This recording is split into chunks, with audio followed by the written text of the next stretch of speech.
Yes, hello and welcome to On the Bench. Thanks for joining us. Well, on the programme tonight, we're delighted to be joined in the studio by world-ranked paracyclist Liz McTernan. Liz, welcome back. Good to see you. And you. We'll also be talking about some of the big local sports stories with Liz and our regular pundit, Matt Denson. Hi again, Matt. How are you doing, Rob? All right? Fine, thanks. And later we'll be having highlights from Sunday's ice hockey as Hull Stingrays took on Dundee Stars. That's all to come. But first, let's round up all the scores from our local sides. Here's Team Talk. Well, Hull City got their second victory of the season, 2-0 against Crystal Palace, moving to 8th in the Premier League. In League One, Scunthorpe United opened the scoring in their local derby with Doncaster Rovers. However, Rovers turned it round to win 2-1. Elsewhere in the conference, Grimsby could only draw 1-1 with Dartford, and Lincoln City, well, they lost 2-1 at lowly Nuneaton. Turning to rugby union, Hull and Scunthorpe, Market Raisin and Cleethorpes First were all winners, and in ice hockey, Hull Stingrays lost 5-2 to Dundee Stars. Well, another weekend of ups and downs for our local sides. Not looking good for Scunthorpe at the moment, Matt. 3 defeats there on the trot, second bottom of League One. Where are they going? I think it's going to stick with it. I think they're in a tough league, very tough league. Stick with what they're doing. They're playing some good football. It's attractive football. The fans are backing them. Yes, it's not the position they want to be at, but I think continuity will see them raise that up the table. Just how much of a gulf is there between Leagues 2 and 1? I think it's massive. I think every time you take a jump up a league, people don't realise just how difficult it is. I think they've got the squad for it. I think they can do it. Stick with the manager. Stick with the formation that they're playing at the minute. I think they're doing all right. OK.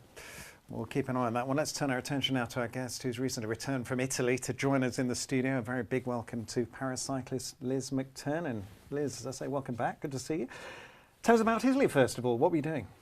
Well, there was 2 races. It's the first one was for fun, but it was on the Monza Formula 1 track. And it's always great to be able to go and race on a Formula 1 track because the surface is really, really smooth. It was pretty flat and very fast. And that was just a large race in Italy. And then I moved to the last race in the European hand cycle circuit to do a time trial and then a road race. What sort of speeds are you getting up to on a track like that? My average on a couple of laps was 32 kilometres an hour, then about 30, then 28. So it just depends whereabouts in the race because it's very tactical. There were 140 hand cyclists all starting at the same time. Goodness. I've never had that in a race before. Obviously, some people are faster than others, so you have to kind of try and go through the chicanes and things quite carefully. But it's quite exciting. So where does the Italy thing figure in the whole build-up? Where are you with your training and your preparation at the moment? Italy was my last race, so I've had 2 weeks off the bike completely. I've done a wheelchair marathon in Nottingham last weekend and then a swimming competition as well, but just for fun. And are you about where you want to be? Yeah, I ended the season 2nd in Europe and ranked 8th in the world for my category. Well, during the week, Matt met up with you down at Hubbard's Hills in Louth as well to look at your training and your bike as well. It's something quite special, isn't it? Something quite different. I think most people haven't seen a bike that's so recumbent to the ground, and it is for racing purely, but I do have to train on the road with it. OK, we'll talk some more about that in a moment. First, let's have a look at this. We are in Louth, and we're here for one reason, and one reason only, to meet a lady called Liz, who's going to teach us and tell us a little bit more about the sport of hand cycling. Here she is now. Hello, Liz, how are you? Hi, I'm good, thanks. You OK? Now, tell us a bit more about this sport that we know very little about, but you take part in. Okay, it's part of paracycling, but it's only road racing, not track racing. This is a hand cycle, and I compete in women H4, which is my category. There are 5. 1 is for the most impaired and 5 is for the least impaired, but also it's a kneeling bike. So 1 to 4 is like this, a recumbent racing bike. So it means you're laid back, doing Yes. all the work with your hands. It's not just hands, it's from the pectorals up. That's it. OK, so tell us about that then. How does that work? How does that function along with the bike? It's very similar setup to a normal bike. These are the cranks, these are the pedals. The only difference really is, well, apart from the size and the shape and the fact it's got 3 wheels, is that it's upside down and back to front for all the gearing. So I drive the front wheel, not the back wheel. And how do you steer? Literally it has a steering bungee here, just down here. OK. And literally it's just a rubber bungee, so you just literally do that. Just to think about it in advance of where you're going, obviously. You don't just Yes, suddenly it's turn. like driving a new car. Yes. You need to know the width and the length of it. How long is it? 6 foot. So it's 6 foot long. Yeah. It's got quite a large turning circle then. Very, yeah. If you're in a tight spot, literally you have to do a 60-point turn, but you can push back on the wheels. Oh, okay. There's no reverse. No, clearly. No. What's your training regime? How often are you training? I train every day, apart from 1 day a week. At the moment, of course, it's all changed. It's endurance training starting. I've had my 2-week break. I've done some wheelchair racing and some swimming. This week I've had off, fixed up the bike, and next week will be long rides, so 2 or 3 hours at once. What sort of distance are you going to be covering? Well, it's not a huge, it may be 50 kilometres. It's a fair distance. Yeah, but it's a very slow pace. So of course, last year I did all my endurance training the same way, but of course my average speed is much better this year. Okay. So it's not about going fast at this time of year. No. And the bike itself, it looks quite technical from someone who's not seen the bike before. No, it's not really. It's exactly the same. The only thing that I have got that is a bit technical is I have a power meter, an SRM, Okay. in the cranks on this side. And I have Q rings so that they're shaped, they're ovalised. Okay. They're not standard circles. Okay, so it's all stuff that you can add onto on the bike. once you Yes. go- Yeah. Yeah. The basic bike. I have a gear shifter on a post up here, but a lot of them have twist grips on the handles. But then you have massive cables, and then they twist and break. I noticed your steering all moves. Is that for when you're turning the corners? How does that work? How do these work on here? These are the pedals. They just spin because They're wide enough to go past you, I see. Yes. Well, you have to get them. As you can see, I've got maybe about an inch of clearance. So when you not got a bare turn, belly, isn't it? yes. I had to get a special fork made because the standard one is very much higher, and Okay. I'm quite petite. But most men have a little bit extra. Padding. Yeah. So they made it higher for them. It is a bit of a problem if you want to steer around the corner quickly. It's quite difficult to pedal and steer at the same time. So there's quite a bit of thinking to do first of all then, when you get into somewhere. Yeah, but there's also a lot of training to do because you're only using very small muscles in your shoulders. Right. So you're very prone to injury initially unless you take it really, really slow. So basically it's a gradual build-up then. Yes. Okay. Yeah. You're not suffering from any injuries? Are you okay? No. Fingers crossed. Touch wood. Good. Not at all. So we better let you get on with training, and we'll see you a bit later on in the park. All right. Okay, great. Thanks. See you in a bit. Fascinating footage. Matt, what did you make of all that at Hubbard's Hills? I was really impressed. I mean, I didn't know what to expect. First time I'd come across hand cycling. Met Liz, obviously, with the crew down in Louth. I was quite blown away by it, really. Everything from the setting up and how much he's taken, how much prep, the bike, Yeah, the how bike. technical it was. Yeah, Liz, You know. the bike. What a snazzy piece of kit that is. Where's it made? It's made in America, and I had it imported. It is available in this country, but there are no bikes made in this country anymore. There used to be. Several countries in Europe make bikes as well. Capable of what sort of speeds? The fastest I've ever gone is nearly 70 kilometres an hour. Yeah. Tell us about Brands Hatch as well. Yeah, quickly. Brands Hatch was for the Matt Hampson Foundation, Oh, yeah. who sponsored me for a racing wheelchair. They give sports equipment or grants to people who've had sporting injuries like myself. Brands Hatch, we did an 8-hour cycle. There were 4 hand cyclists, and we took turns over the 8 hours. We did 3 laps each. And then swapped because, boy, is Brands Hatch really hilly. What's the most difficult, challenging part of all this for you now to try and raise your profile and get yourself noticed? Oh, it's finding the sponsorship and the funding to be able to go to specific competitions next year. I went to 2 World Cups this year, which raises my world ranking.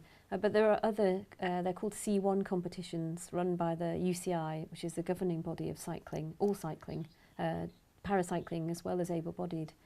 So it's just being able to know what competitions to go to raise my world ranking. And tell us some more about the world ranking situation. How much further up do you need to be? I'm not actually quite sure. I'm ranked 8th in the world at the moment. Not bad, Matt. Do you know what's brilliant? We should be getting behind people. Do you know what I mean? It's the effort and the work out that has to be done to get to this level. I was blown away by it. And what sort of sacrifices do you personally have to make? Well, I was talking earlier to one of the helpers, and I have to make race weight, my own race weight, what I feel comfortable at, because of course the bike weighs about 12 kilos with my racing wheels on, but I weigh 50 kilos, which doesn't sound a lot, but you're actually pushing 72 kilos everywhere, uphill, downhill. Downhill you actually need a little bit more weight than I have, because you go faster, but on the flat and on hills you certainly want to be as light as possible, so I strip the bike right down as well. And what about your personal training, apart from when you're out on the bike? Well, I'm very, very lucky to be coached by Brian Steele, who's an Olympic and world medalist. I started with him in about February this year, and he's very, very good at setting targets and making sure that the foundation of your training is very, very good. We work together really, really well. I've hit the targets I set for myself this year, but now we're looking forward, of course, to qualifying for Rio. And at the moment, we're not actually sure what those targets need to be to get to Rio. Okay, onwards and upwards. Yeah. Good. Good luck with that. Thank you. Well, it's time for a break now. On the bench, join us in part 2 for more from our guests and highlights from the whole Stingrays game with Dundee Stars. In the first period. To it. And here comes Zach Havato. And he's crashed it off the angle of post and bar. An inch lower and an inch to the left, and Chevrolet.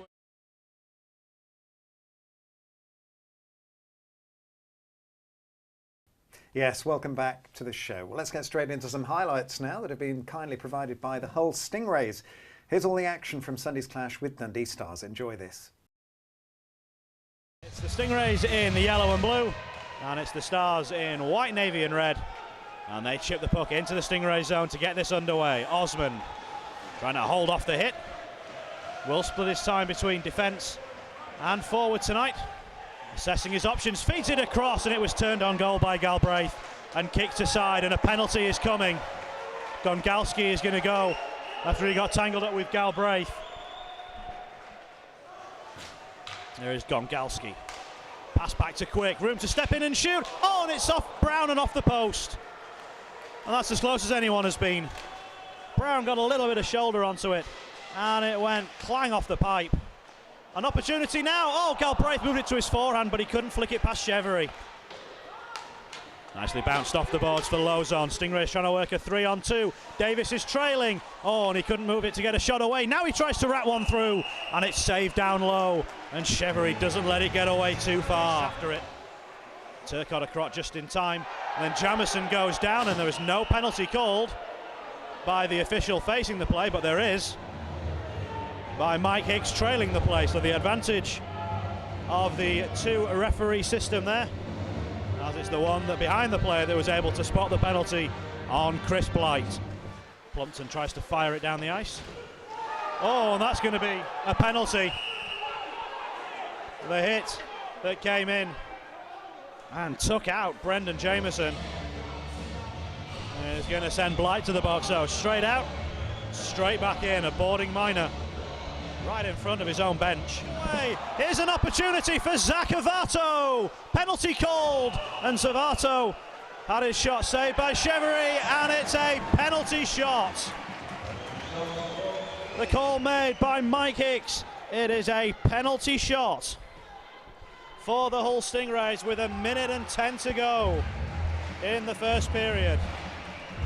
To it. And here comes Zach Havato.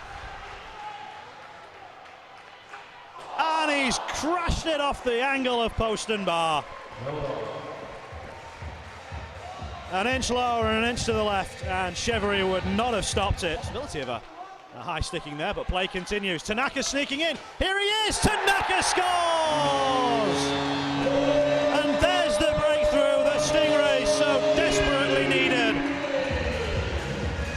And they've got it through Corey Tanaka. Lark taken off him by Plumpton. This is dangerous for Mitchell. His shot goes wide, bounces into a dangerous area and put in by Mitchell. The bounce off the boards and the pass back out is slapped in for an equaliser for the Dundee Stars.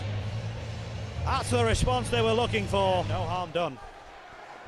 And now Lozon trying to cut into a dangerous area. He's crowded out. Taking it on was Davis, and his shot bounced away off a loose stick that was sitting there. But Lozon scores off the feed out front. And you know he loves that.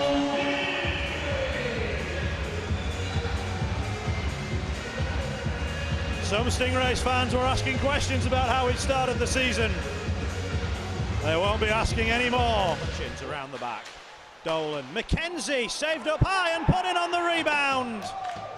The Stars have equalised for the second time. And it's Barry McKenzie who got it back off Brown and made no mistake second time around. And here's Quick.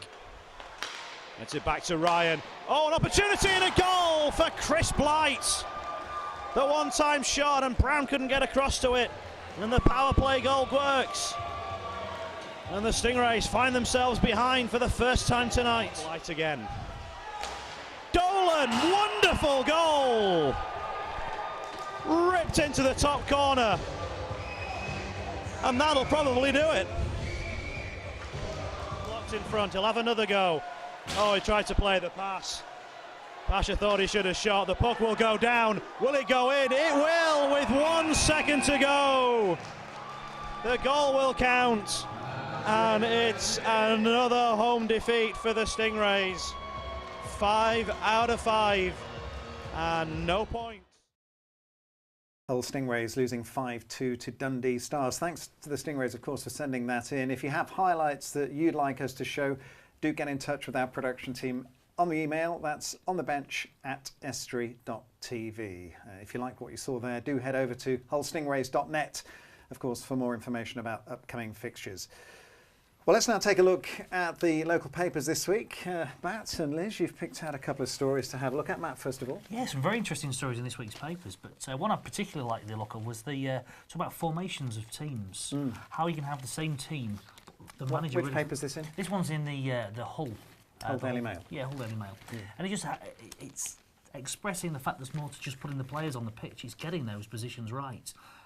You can spend a lot of money and have the player in the wrong place, doing the wrong job on the pitch. And it goes into quite some detail on how teams need to pair themselves up correctly, prepare themselves, basically to go into battle for 90 minutes. So that was very interesting, really. That's why managers are paid so much money, isn't it? Yeah, but they need to look at it because a lot of managers are just pushing out formations that week in, week out, pretty much the same. They're not matching them up. So why is there so much talk these days about formations? Well, it was a lot of 4-4-2, wasn't it? And now it's onto the diamond and then 3 at the back. And obviously you've got your Premier League teams wanting to try different things out.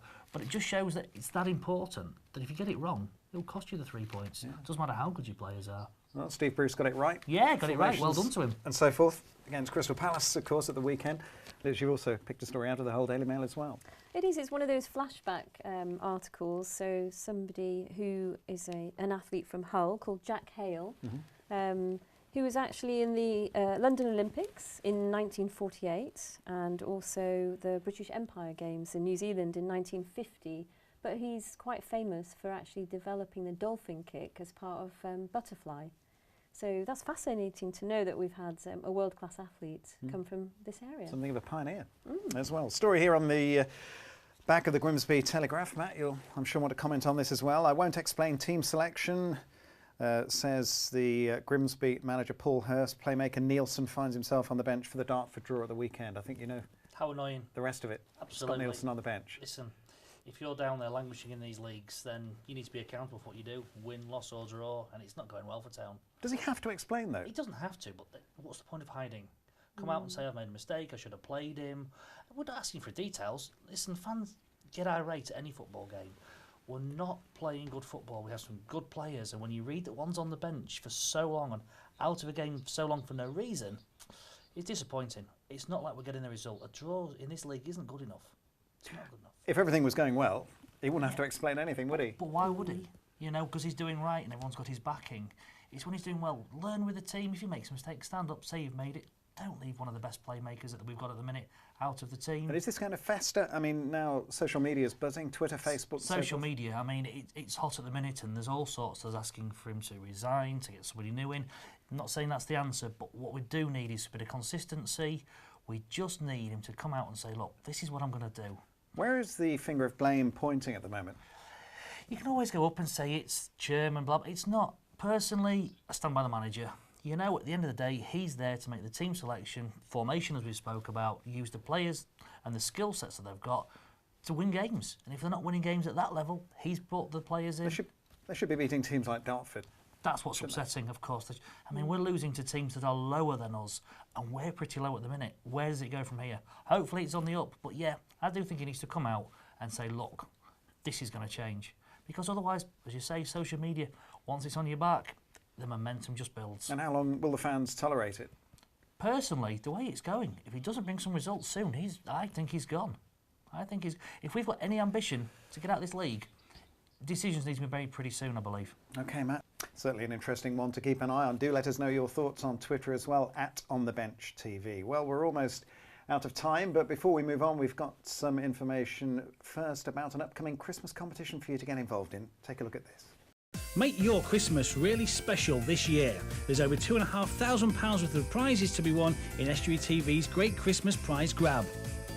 You can win a Hornby train set, a Hawks and Owl experience from Rushmore Country Park in Louth, driving lessons around Scunthorpe from the Freelance School of Motoring, an Urban 200 bicycle from CLAUD BUTLER, an overnight spa package at the Kenwick Park Hotel and Spa in Louth, a Scale Electrics car set, an executive box for 10 people from Scunthorpe United for their game on the 17th of January against Bristol City, a week's hot tub hire from AA Hot Tubs, a beautiful necklace from Daniela Draper in Cleethorpes, and a training course worth over £1,500 from SVT Training in Grimsby. To enter and be in with a chance, simply text your answer to this simple question. What type of plant do you traditionally kiss someone under at Christmas? A. Mistletoe, B. Holly, C. Ivy. Text the word estuary plus your answer A, B or C to 82055. Good luck.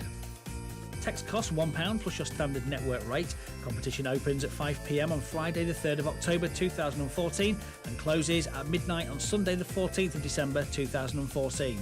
All entries made outside of these dates will not be counted but still may be charged. Entrance must be 18 or over, and full terms and conditions are available at www.estuary.tv. Thanks again to our studio guest, Liz McTernan. Liz, all the very best with your training. Keep us posted on how things go. I will do. Thanks a lot. And before we go, we've just got time for Denson's reflection on the week. So, Matt, it's over to you. What a week it's been in sport. Number 732 ranked golfer wins his first tournament, beating some of the biggest names in golf to lift his first trophy. Lewis Hamilton wins the Formula 1 Japanese Grand Prix to remain top of the World Drivers' Championship. And why are we so lucky to have the Premier League, with some of the best and most talented players to grace the turf? My outstanding performance of this week must go to one of these players.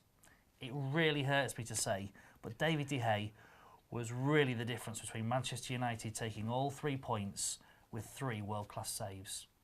And a final point, has cricketing world been rocked? As Kevin Peterson released his all-telling autobiography, this should make good reading and give plenty of people a lot to talk about over the next few weeks. Thanks very much for joining us, Matt. Thanks. See you next week.